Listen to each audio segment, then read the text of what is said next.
in which I get to a really difficult section and I'm just kind of stuck because I'm like, oh, I didn't really prepare this tool, or I completely didn't think that it was going to be this challenging to do. In today's video, I'm going to be sharing you guys tips and habits that I've built throughout the years of fixing different electronics. I'm going to be sharing you guys 10 different tips that may be helpful, whether this is your first repair or this is your 100th repair. To get in with my first tip, when it comes to electronics repairs, you're going to acquire a lot of different screws throughout your repair. And it's really important to stay organized when it comes to your screws, because if you stay organized, it's going to, first of all, make disassembly a lot easier, but it's also going to make assembly a lot easier, in which all your screws are going to be nicely organized and you know which screw goes where.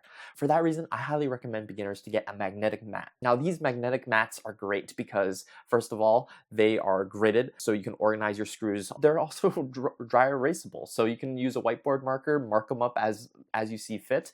I mean, they're just a game changer. I say in terms of electronics, repairs, accessories, these are probably one of the best investments that you can get. And they're just not that much money as well. And also, I really highly recommend you guys to go out and get a small, or keep a small magnet near your workstation.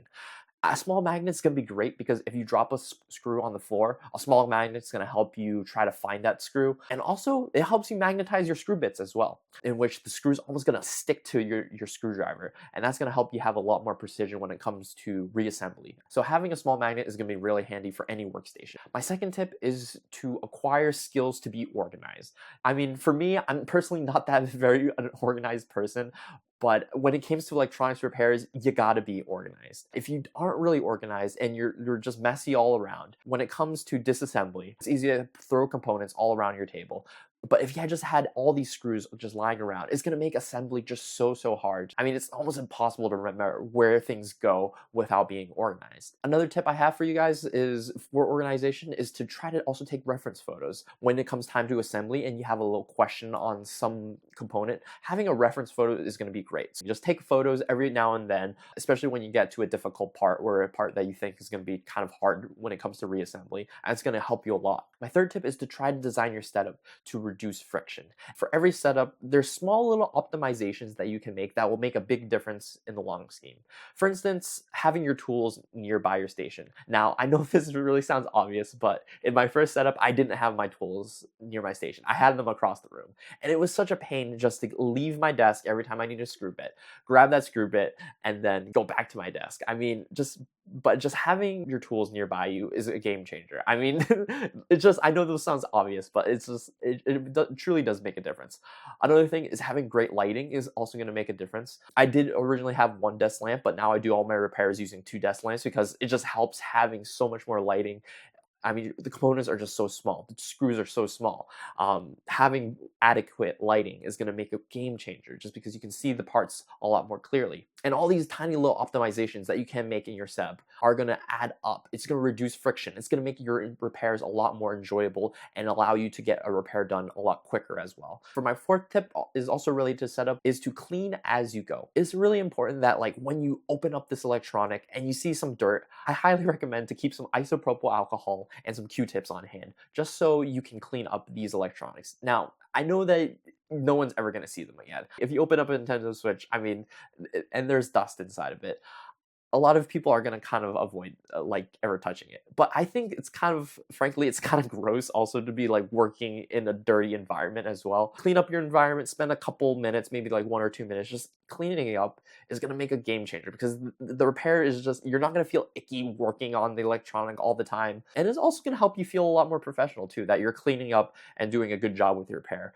And it's also really important to clean your setup as you go. You're going to acquire a lot of components, you're going to grab a lot of tools, and it's important to, as you're going through your repair, put your tools away and put your components in a good location as well that's not scattered across your desk. It's going to keep your workspace nice and tidy and prevent you, most importantly, from losing things as you go through your repair. My fifth tip is, if you're following a tutorial on YouTube, watch the tutorial fully.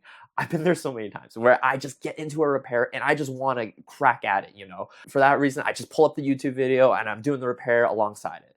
But this is not the best. It's come to bite me a lot of the times in the past too, in which I get to a really difficult section and I'm just kind of stuck because I'm like, oh, I didn't really prepare this tool, or I completely didn't think that it was going to be this challenging to do.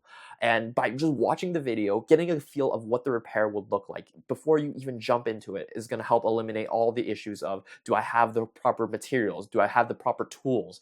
Do I have the right technique? By watching this video fully, it's going to help make your repairs a lot more smoothly. For my sixth tip is to take your time with these repairs. Now, I've been there as well. You're tired and you just want to hurry up this repair and get it done.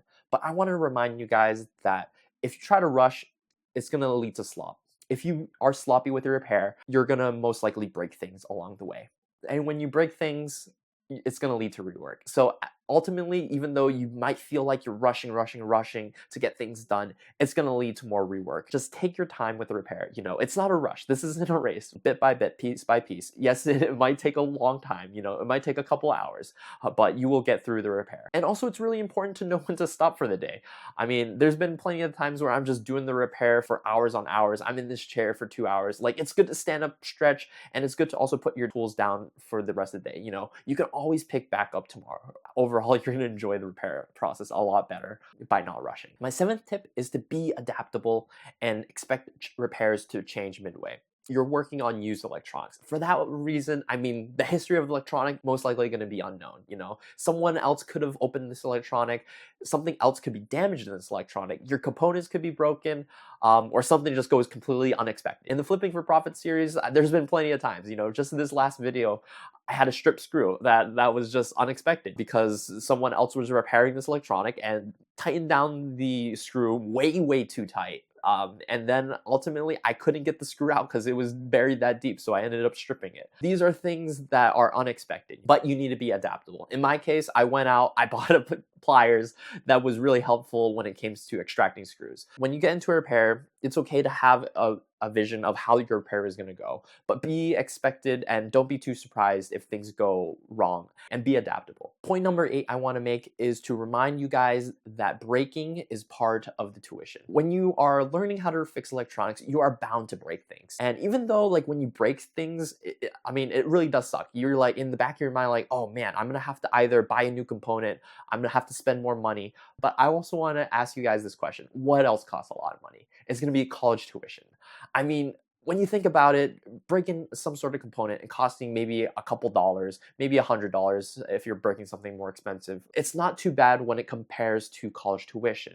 You know, I'd rather break something, get hands-on experience than sit in a lecture hall for an hour or 2 hours and not learn that much. Learning with your hands, learning through experience is one of the best ways to absorb new information and get better and improve your craft. And it's all about improving when it comes to fixing electronics. You're not going to be good on the first try, but over many tries, over breaking things, over learning things, you're going to get better. My 9th tip is to test everything before you call it done.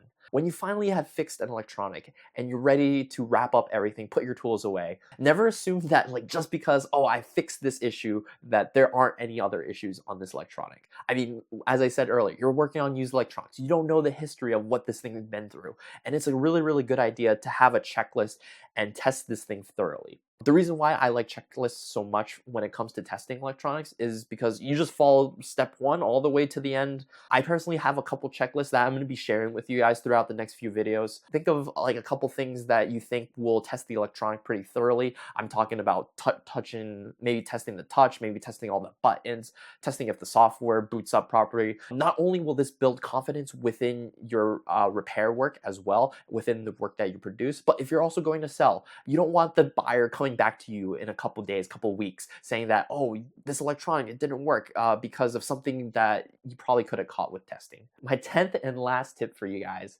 is to have fun with the repairs. Now, a lot of the times on this channel, I go into the money part. I sometimes feel a little bit tense. But it's important to remember to be comfortable and to get cozy with your electronics fixing. Every time I like to make a cup of tea, and I just sit there with the electronics and I'm just disassembling things. I think that is one of my favorite parts about the electronics fixing, is just disassembling and reassembly. I find a lot of enjoyment in it. You know, it's just very therapeutic for me for some reason. And definitely for a lot of beginners, I feel like they might be very tense that they're gonna break something, that they're going to mess something up, or they're not gonna be able to fix it. But I want to remind you guys that this is a fun hobby. I mean, I generally enjoy disassembling electronics. I generally enjoy reassembling. I generally enjoy the fulfillment that, like, when you fix an electronic, just having this thing that didn't work previously and now it's fully working.